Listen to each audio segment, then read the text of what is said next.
Hello, नमस्कार. तुमच्या सगळ्यांचं स्वागत आहे आपल्या या नवीन व्हिडिओमध्ये. आज आपण बघणार आहोत की ईएफटी टॅपिंग किंवा होपोनोपोनो इमोशनल फ्रीडम टेक्निक आणि होपोनोपोनोने नक्की काय बदल घडला आणि काय घडतो त्याची 5 पॉवरफुल सायन्स, चिन्ह जे आपल्याला दिसतात, एक्सपिरियन्स करू शकतो आणि आपल्याला जे दिसत नाहीत त्याबद्दलही बघणार आहेत. अतिशय 5 पॉवरफुल सायन्स आहेत की येस, ईएफटी टॅपिंग आणि होपोनोपोनोनी हे बदल घडतात रियालिटीमध्ये, अगदी खऱ्या आयुष्यात सुद्धा. बऱ्याचदा जे बदल घडतात ते आपल्याला सरफेस लेवलला म्हणजे वरवर दिसत नाही. ते डीप डाऊन हिलिंग असतं, डीप डाऊन क्लेन्झिंग आहे, डीप डाऊन रिलीज वर्क आहे. तर ते कसं आहे, काय आहे हे जाणून घ्यायला पाहिजे. आणि त्यामुळे हा अवेअरनेस पाहिजे की आपल्याला कुठे कुठे काय काय बदल घडत आहेत या टॅपिंग आणि चॅन्टिंगनी. म्हणजेच ईएफटी टॅपिंगनी आणि होपोनोपोनोच्या चॅन्टिंगनी, त्याच्या प्रेयरनी काय नेमके बदल घडतायत हे जेव्हा आपल्याला नॉलेज मिळतं, याचा जेव्हा माहिती मिळते, तेव्हा ते बदल कॉन्शियसली, अगदी जागृत अवस्थेत, प्रेझेंट मोमेंटमध्ये राहून, आत्ताच्या क्षणात राहून आपल्याला त्याचा अनुभव घेता येतो. कारण की वरती सरफेस लेवलला तर खूप जास्त बदल घडत असतात आयुष्यामध्ये. रोजच्या डे टू डे लाईफमध्येही तुम्ही एक्सपिरियन्स करू शकता हे बदल. आणि शरीरात आतमध्ये हार्मोन्सच्या बाबतीत, आपल्या ब्रेनच्या वायरिंगच्या बाबतीत काय बदल घडतात हेही आता आपण बघणार आहे.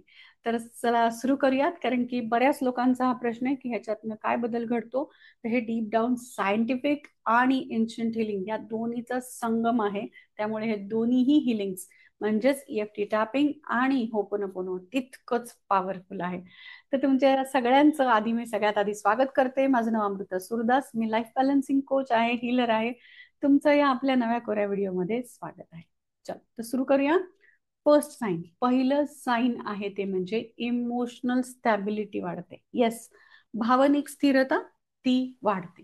तर ती कशी वाढते?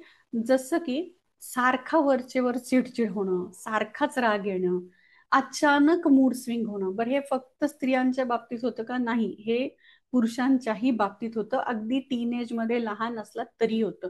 सरळ सरळ छान मूड होता आणि अचानक तो मूड बदलला. बदलला म्हणजे नकारात्मकतेकडे, निगेटिव्हिटीकडे चेंज झाला. तर हे जे आहे ना, याच्यात सायंटिफिक रित्या स्टेबिलिटी येते, स्थिरत्व येतं. मन बुद्धी चित्त स्थिर असलं की ते आपोआप होतं.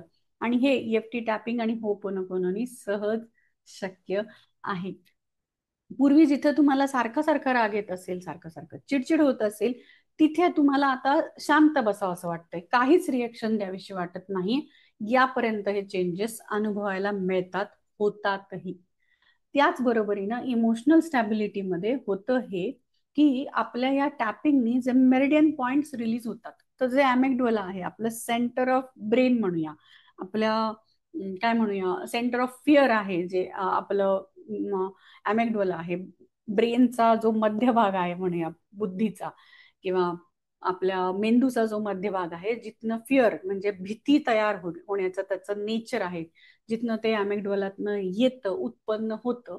टॅपिंगद्वारे तिथेही ती फिअर एनर्जी रिलीज होते. जेव्हा तुमची फिअर, भीतीची एनर्जी रिलीज होते, ती नकारात्मक निगेटिव्ह भावना, इमोशन जेव्हा रिलीज होते, तेव्हा तुम्हाला शांतपणा, स्थिरत्व हे आपोआप येतं. त्याच्यासाठी कुठेतरी उठून जायची गरज नाही पडत की कुठल्या तरी शांत ठिकाणी जावं आणि बसावं, असं नाही होत. जिथे आहात तिथे इमोशनल स्टॅबिलिटी येते. आणि हे आजच्या युगामध्ये, आजच्या काळामध्ये खूप महत्वाचं आहे. त्यामुळे हे तुम्हाला चेंजेस या ईएफटी टॅपिंग आणि होपोनोपोनोनी लगेच लक्षात येतात. सबकॉन्शियस मधनं ते गिल्ट रिलीज होतं, ती फिअर एनर्जी रिलीज होते आणि त्यामुळे हे लगेच तुमच्या इमिजिएटली लक्षात येतात. पॉइंट नंबर 2, साईन नंबर 2, काय असं ते साईन आहे जे ईएफटी टॅपिंग होपोनोपोनोनी दिसतं ते म्हणजे, point number 2 is negative thoughts, म्हणजे नकारात्मक इमोशन्स मुळे जे नकारात्मक विचार येतात, वारंवार येतात आणि त्याचा एक पॅटर्न तयार होतो. पॅटर्न म्हणजे काय? सारखी गाडी परत परत परत परत निगेटिव्हिटीकडेच चालले, कळतं की हे चुकीचं आहे, हे असं विचार नाही करायला पाहिजे, पण वळत नाही. तर ही जी गाडी सारखी नकारात्मकतेकडे जाते, ती उठून पूर्णपणे पॉझिटिव्ह, जिथे फोकस करायला पाहिजे, जिथे चांगलं आहे, जिथे आपलं भलं होणार आहे, त्याचेच विचार, तेच विचार, तशाच अनुषंगानं घेतलेली कार्य, तशाच अनुषंगानं घेतलेली ऍक्शन्स म्हणजेच पद्धत, ते काम करण्यासाठीच, ह्या सगळ्या गोष्टी आपोआप येतात, कोणीतरी सांगतं म्हणून नाही. ते तुम्हाला सुचायला लागतात. का? कारण की इथे मन, बुद्धी, चित्त स्थिर आहे. तुमच्या अॅमिग्डोलामधनं फिअर एनर्जी रिलीज झालेली आहे त्यामुळे. आणि एक प्रकारचा एक कॉन्फिडन्स यायला लागतो, तो म्हणजे मी हे नाही करू शकत, माझ्याच्याने नाही होणार, माझं नशीबच खराब आहे. ही जी वाक्य आहेत, हे जे निगेटिव्ह अफर्मेशन्स आहेत, ते रिलीज होऊन येस, मी करून तर बघते किंवा करून तर बघतो, जमेल मला, हे मला कॉन्फिडन्स आहे की माझ्यासाठी हे बनलेलं आहे किंवा माझ्या चांगल्यासाठी हे तयार केलेलं आहे वगैरे, या सगळ्या गोष्टी तुमच्याकडे आपसूक यायला लागतात. आणि त्या तुमच्या सबकॉन्शियस मधनं, अवचेतन मनातनं तुमच्या मनामध्ये तसे विचार, तसे व्हायब्रेशन्स यायला लागतात. रिपीटेड पॉझिटिव्ह स्टेटमेंट्स असतात ना होपोनोपोनोमध्ये, म्हणजे I am sorry, please forgive me, thank you, I love you, त्याच्या बरोबरीनं जे स्टेटमेंट्स मी म्हणते ते जे आहेत ते फॉरगिव्हनेसकडे आहेत, काम करणारे आहेत. त्या वाक्यांमध्येच ती पॉवर आहे आणि त्यामुळे या गोष्टी सहज सहज घडतात. Okay, sorry. तर हे इमोशनल स्टॅबिलिटी त्याच्यामुळे येते. आणि नाव हे निगेटिव्ह पॅटर्न्स हे कमी होतात. सेकंड पॉइंट आपण बघितलेला आहे. आणि ईएफटी टॅपिंगनी होतं हे की सायन्स असं सांगतं किंवा सायंटिफिकली हे प्रूव्हन आहे की स्ट्रेस हार्मोन जो आहे, जो सतत आपल्याला स्ट्रेस देतो, त्या हार्मोन रिलीज होतो आणि त्यामुळे शांतता जी आहे, स्थिरत्व जे आहे ते पटकन येतं. ते आणण्यासाठी काहीतरी एक्स्ट्रा एफर्ट्स नाही घ्यावे लागत. त्यामुळे ईएफटी टॅपिंगनी स्ट्रेस हार्मोन रिलीज होतात. ओके, नाव पॉइंट नंबर 3, तिसरं चिन्ह, तिसरा साईन की याच्यानी बदल घडतायत आणि हे कॉन्शियसली ऑब्झर्व करायला पाहिजे. एक सातत्यानं करायची ही टॅपिंग आणि हिलिंगची प्रोसेस आहे. तुम्ही त्या प्रोसेसमध्ये स्वतःला ऑटो पायलट मोडवर, म्हणजे अगदी नकळत घडलं पाहिजे अशा मोडवर जायला पाहिजे. जसं नकळत नकारात्मकतेकडे जातो, ते डिलीट करून नकळत होपोनोपोनो आणि टॅपिंगकडे जेव्हा मन येतं ना, तेव्हा हे सायन्स तुम्हाला आपोआप दिसायला लागतात. ओके ना. साइन नंबर 3, जे थर्ड आपण बघणार आहोत, ते म्हणजे रिलेशनशिप, नात्यांमध्ये जो सॉफ्टनेस, तो समजूतदारपणा किंवा ते समोरच्याला जसं आहे तसं स्वीकारणं, ही एक पॉवर आहे. आणि स्वतःलाही जसं आहे तसं स्वीकारणं, हेही सहजरित्या पॉसिबल होतं. Yes, it is possible. का पॉसिबल होतं ते बघूयात. ते म्हणजे आधी जिथे तुम्हाला कॉन्फ्लिक्ट, म्हणजे आधी जिथे मतभेद वाटत होते, तिथे आता तुम्हाला संवाद साधणं सोपं होतं. कारण की ते संवाद जेव्हा साधताय तेव्हा तुमचं जे नकारात्मक मन जे आहे ते अस्थिर नाहीये, ते कुठेतरी ऑटो पायलट मोडवर चॅन्ट करत आहे, टॅप करत आहे. कुठेतरी ते मनातल्या मनात I am sorry, please forgive me, thank you, I love you चालू आहे. त्यामुळे तुमच्या आतनं जे स्ट्रेस हार्मोन रिलीज झाल्यामुळं जो चांगल्या हार्मोन्स, चांगला जो भावनिक स्थिरता निर्माण झाली आहे, त्यातनं संवाद बाहेर येतो. आणि त्यातनं ते संवाद जे आहेत ते संवाद होतात, सुसंवाद होतात. कुठेही कम्युनिकेशन तुमचं बिघडत नाही आणि नात्यांमधले जे दुरावे आहेत, मतभेद आहेत, ते हे होतात. कारण की एरवी जर का तुम्ही ट्रिगर्ड असाल, म्हणजे चिडचिड होत असेल, तर तुमचं सगळं लक्ष त्या नात्यातल्या वाईट गोष्टींवर जातं. इथे तसं होत नाही. त्यामुळं हे जे आहे हे त्याचा फायदा आहे. याच प्रकारे कॉन्शियसली ते काम करतं. बॉडी, म्हणजे बॉडी स्ट्रेस फ्री झाल्यानंतर ऑक्सिटोसिन, म्हणजेच जे हार्मोन आहेत की जे बॉन्डिंग हार्मोन म्हणतो, ज्याचं ऋणानुबंध तयार करणारे हार्मोन जे आपल्या शरीरात ऑलरेडी युनिव्हर्सने दिलेले आहेत, ते नॅचरली वाढतात.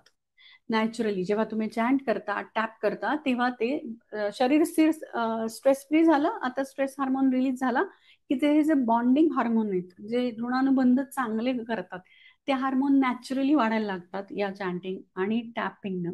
आणि होपोनोपोनो जे आहे ते फॉरगिव्हनेस आहे, कंपॅशन आहे, माफ करणं, एकमेकांविषयी दाखवलेलं ती काय म्हणू, ती भावनिक स्थिरता आहे, कंपॅशन आहे. आपण सगळे एका युनिव्हर्सचा कॉन्शियस पार्ट आहोत, ही जी भावना आहे, तूच मी आणि मीच तू, हे जे आहे ना, हे एकत्रितरित्या आल्यामुळं हे चांगलं करुणामय आयुष्य डेव्हलप करतं.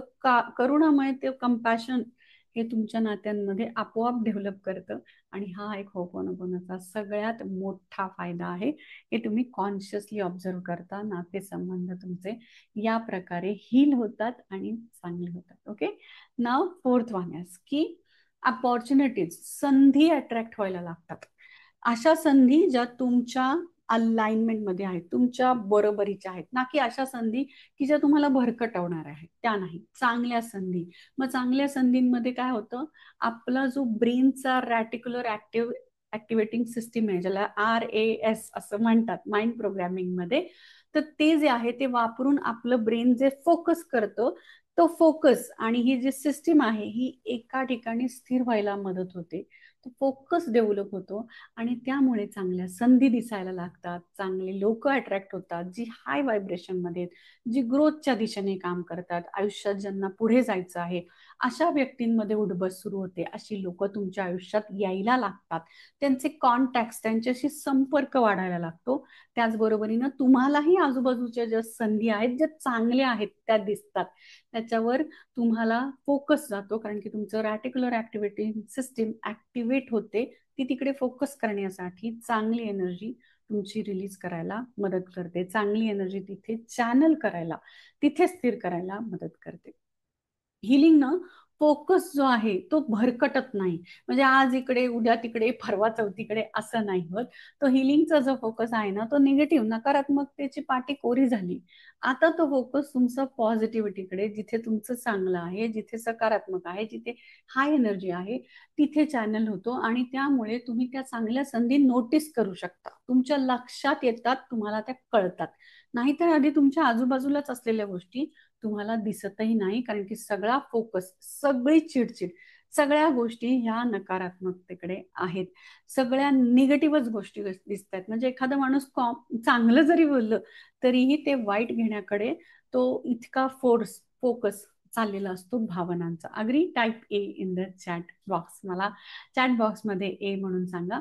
लॉ ऑफ अट्रॅक्शन जे सायंटिफिकली एक्सप्लेन करतात सगळेजण, ज्यांना कोणाला माहिती लॉ ऑफ अट्रॅक्शन, त्याच्यामध्ये जेव्हा सबकॉन्शियस क्लिअर करा, सबकॉन्शियस क्लिअर करा असं जे वारंवार सांगितलं जातं, ते तुम्हाला अगदी एफर्ट घेऊन क्लिअर करायची गरज नाही. हे टॅपिंग आणि होपोनोपोनोनी सहज शक्य आहे. ही पॉवर आहे होपोनोपोनो आणि टॅपिंगची, आणि त्यामुळे हे जे साईन आहे ते तुम्हाला दिसतं की तुमच्या आजूबाजूला संधी यायला लागतात, चांगली माणसं, चांगली हाय एनर्जी फ्रिक्वेन्सी असलेली लोक तुम्ही अट्रॅक्ट करता, जसं की तुम्ही हा व्हिडिओ अट्रॅक्ट केलाय, एक्झॅक्टली तसंच हे सायन्स आहेत, तुम्ही त्या व्हायब्रेशन मध्ये आहात याच. ओके, नाव फिफ्थ लास्ट वन, अतिशय महत्वाचं आहे. खाली चॅट बॉक्स मध्ये मला लिहा कमेंट्स मध्ये, याचं नाव आहे IP, म्हणजे काय? Inner peace. येस, आत्मशांती, आत्मस्थिरता, अंतर्मनाची स्थिरता ही खूप महत्वाची आहे. करोडो रुपये जरी कोणी दिले तरी ती येऊ शकत नाही विकत. इतकी पॉवरफुल इनर पीस, जी आत्मशांती आहे, अंतर्मनाची जी स्थिरता आहे, शांत कामनेस जो आहे, एकदम शांतता, स्थिरत्व जे आहे ना, ते होपनोपोनो आणि टॅपिंग सहज शक्य होतं. हे एक प्रकारचं तुम्हाला ध्यानच करण्यासाठी प्रवृत्त करतं, पण तुम्ही ध्यानात नाही आहात, कारण की होपनोपोनो आणि टॅपिंग कधीही कुठेही तुम्ही करू शकता, याची तीच एक ब्युटी आहे. त्यामुळे ते जे आहे ते तुम्हाला इनर पीस देतं. मेडिटेशन जे असतात होपोनोपोनोचे, तुमचे अल्फा आणि थीटा वेव्स जे सबकॉन्शियस मध्ये, म्हणजेच अवचेतन मनात, पर्यायानं तुमच्या एनर्जी फील्ड मध्ये जे असतात ते स्थिर करतात, ते या फ्रिक्वेन्सीवर व्हायब्रेट होतात, जिथे शांतता, अंतर्मनाची शांतता फील केली जाऊ शकते आणि पटकन येते. ॲज आय सेड की तुम्हाला कुठेही दुसरीकडे जायची गरज नाहीये शांत होण्यासाठी. तुम्ही जिथे आहात, जिथे कुठे स्ट्रेस झालेला आहात, तिथेच ते एकदम शांत करतं, स्थिर करतं. ही पॉवर आहे होपोनोपोनो आणि टॅपिंगची आजच्या काळासाठी. तर तसं हे थीटा वेव्स आणि अल्फा वेव्स वर काम करतं, जे आपल्या सबकॉन्शियस म्हणजेच अवचेतन मनात आहे. या वेव्स ज्या आहेत त्या रिलॅक्सेशन मोडमध्ये जातात, शांत होतात, स्थिर होतात. मग काय होतं, इंट्युशन पॉवर जी आपल्या आज्ञाचक्रात दररोज आहे, सगळ्यांकडे दिलेली आहे, असं कोणी स्पेसिफिक नाहीये, सगळ्यांकडे इंट्युशन पॉवर आहे, ती वाढते. आणि ती जेव्हा तुमचं मन, बुद्धी, चित्त स्थिर आहे, शांत आहे, तेव्हा त्या इंट्युशनवर ऍक्शन घेण्याचीही, जसं मी सांगितलं, अपॉर्च्युनिटीवर ऍक्शन घेण्याचीही वृत्ती तुमची वाढत जाते, तो माइंड पॅटर्न डेव्हलप होतो. हा अतिशय पॉवरफुल बेनिफिट आहे, पॉवरफुल फायदा आहे आणि पॉवरफुल साईन आहे तुमच्या होपोनोपोनो आणि टॅपिंगचा. हे 5 चिन्ह आहेत की तुम्ही आत्मशांत फील करता. तुम्हाला बाहेरच्या आजूबाजूच्या जगात कितीही अस्थिरता असली तरी तुमचं मन स्थिर असतं. येस, तर हे जे 5 सायन्स आहेत हे अतिशय पॉवरफुल आहेत. हे तुमच्या होपोनोपोनो आणि टॅपिंगनं येतात, कळतात, अनुभवता येतात, अनुभवाची अनुभूती घेता येते. तर हे इतके पॉवरफुल आहेत. त्यामुळे ईएफटी आणि होपोनोपोनोनं नेमकं काय होतं, तर हे 5 सायन्स तुम्हाला अनुभवता येतात. आणि हे जर का तुम्हाला अनुभवत असाल आत्ताच्या आत्ता, तर type yes in the comments की येस, माझा ऐकता ऐकताच तुम्हाला अनुभवता येते. तर ते type yes in the chat box, म्हणजे तुम्हाला हे सगळे स्थिर अलाइनमेंटमध्ये एकाग्रतेकडे, एकरूपतेकडे नेत आहेत. आणि जर का तुम्हाला या सगळ्याचा प्रत्यक्ष अनुभव घ्यायचा आहे, अनुभवायचा आहे, अनुभूतीत यायचं आहे, आणि असंच 5 सायन्स काय त्याच्यापेक्षा जास्त या हाय एनर्जी फ्रिक्वेन्सीमध्ये स्वतःला अट्रॅक्ट करायचं आहे, स्वतःला आणायचं आहे, तर मी इन्व्हाइट करते 2 दिवसाच्या ईएफटी टॅपिंग फॉर मनी या माझ्या लाईव्ह ऑनलाईन झूम मध्ये होतं हे, तिथल्या वर्कशॉपमध्ये. त्या वर्कशॉपची लिंक डिस्क्रिप्शन बॉक्समध्ये दिलेली आहे. तुम्ही प्रत्यक्ष अनुभवू शकता. मनी विषयीचे ब्लॉक्स असतात ते याच प्रकारे ईएफटी टॅपिंगने कसे रिलीज करायचे ते प्रत्यक्ष तुम्हाला त्याची माहिती मिळते. तुम्ही तिथल्या तिथे रिलीजही करता. इतकं ते पॉवरफुल वर्कशॉप आहे. डिस्क्रिप्शन बॉक्समध्ये लिंक दिलेली आहे. त्या लिंकवरनं तुम्ही जॉईन करू शकता. आणि सगळ्यात महत्त्वाचं, ईएफटी होपोनोपोनोचे जे काही फायदे आहेत, जे काही आता मी सायन्स सांगितले, फायदे म्हणण्यापेक्षा 5 चिन्ह आहेत जी तुम्हाला ओळखायची आहेत कॉन्शियसली, जागृत अवस्थेत राहून, प्रेझेंट मोमेंटमध्ये, आत्ताच्या क्षणात राहून जे अनुभवायचे आहेत. ह्याला जे काही लागतं, प्रॅक्टिस लागते किंवा हिलिंग लागतं, टॅपिंग लागतं, या सगळ्याचा अनुभव तुम्ही आमच्या कम्युनिटीमध्ये घेऊ शकता. तुम्हाला असं वाटतंय की हे आत्ताच्या आत्ता कोणाला तरी शेअर करावं, एक्झॅक्टली तुमच्या डोक्यात आलेलं आहे की हे खरंच खूप महत्वाचं आहे आणि हे अमक्या तमक्याला शेअर करावं, खरंच शेअरचं बटन क्लिक करा आणि अशा कुठल्याही 3 व्यक्तींना शेअर करा ज्यांना कळेल की हे किती सायंटिफिकलीही इम्पॉर्टंट आहे, महत्वाचं आहे, आणि मॅजिकलीही इम्पॉर्टंट आहे. एन्शंट हिलिंग आहे आणि सायन्स आहे, एकत्र संगम आहे, त्यामुळे फास्ट वर्कआउट करतं. कोणत्याही नियम आयामाशिवाय इतकं सहज, साधं, सोपं आहे. चॅनलला लाईक, शेअर, सबस्क्राईब करायला विसरू नका. भेटूया अशाच एखाद्या व्हिडिओमध्ये और आपल्या ईएफटी टॅपिंग फॉर मनी या लाईव्ह वर्कशॉपमध्ये. Thank you so much. थँक्यू.